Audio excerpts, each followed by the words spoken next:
السلام علیکم ورحمۃ اللہ وبرکاتہ۔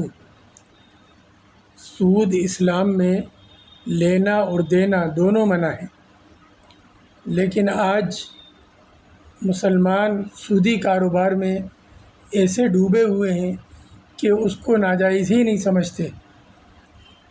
اس کو ایک خوبصورت نام دے دیا فائنینس، کہ یہ چیز ہم نے فائنینس کرائی ہے، صاحب مکان ہم نے فائنینس کرایا ہے، گاڑی ہم نے فائنینس کرائی ہے۔ وہ فائنینس بھی تو سودی کاروبار کا ایک حصہ ہے، جبکہ سود کے بارے میں تو بہت سخت وعیدیں آئی ہیں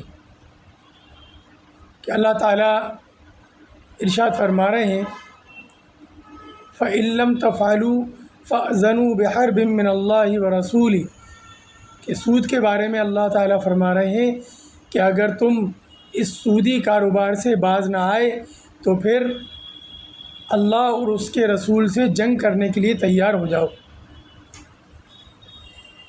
اللہ تعالیٰ نے نہ شراب کے پینے پر یہ بات کہی، نہ زنا کرنے پر، نہ چوری کرنے پر، کسی گناہ پر اس قسم کا جملہ اللہ نے نہیں کہا کہ اللہ اور اس کے رسول سے جنگ کرنے کے لیے تیار ہو جاؤ، لیکن سود کے بارے میں اتنی سخت بات کہی ہے۔ کون وہ شخص ہوگا کہ جو اللہ اور اس کے رسول سے جنگ کر سکے؟ ابتدائی اسلام میں سودی کاروبار جائز تھا، اور مسلمانوں کا ایک بہت بڑا سودی کاروبار جو ہے پھیلا ہوا تھا۔ مکی دور میں احکامات جاری نہیں ہوئے سوائے نماز کے، لیکن جب حضور اکرم صلی اللہ علیہ وسلم ہجرت فرما کر مدینہ منورہ تشریف لائے تو احکامات پہ در پہ آنا شروع ہوئے، اور فتح مکہ کے بعد سود پر پوری طور پر نکیر فرما دی گئی، اور کہا کہ آج سے سود حرام ہے۔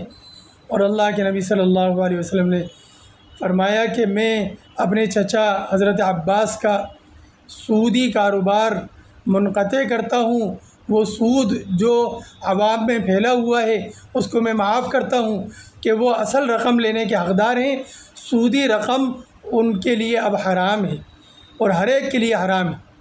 چنانچہ مسلمانوں نے اپنے جو سود بازار کے اندر پھیلا ہوا تھا اس کو معاف کر دیا، اور حضرت عباس رضی اللہ عنہ نے تو اپنے سود کے ساتھ میں اصل کو بھی معاف کر دیا، کہ ایسا نہ ہو کہ کوئی سود کی اس میں کچھ آمیزش ہو جائے، اس خطرے سے انہوں نے اصل رقم بھی معاف کر دی۔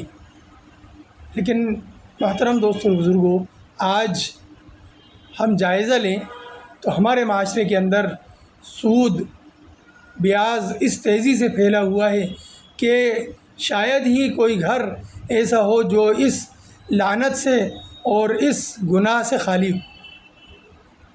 بڑے مبارک ہیں وہ گھرانے کہ جو اس ناپاک اور گندی چیز سے پاک ہیں، دور ہیں۔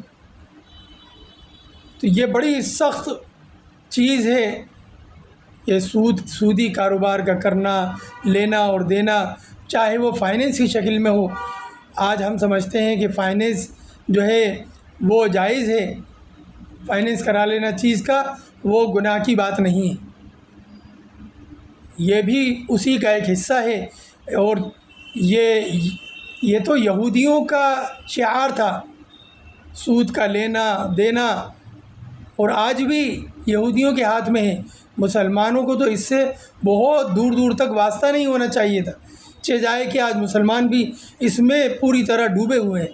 اللہ تعالی ہمیں اس لعنت سے اور اس برائی سے کلی طور پر بچنے کی توفیق عطا فرمائے۔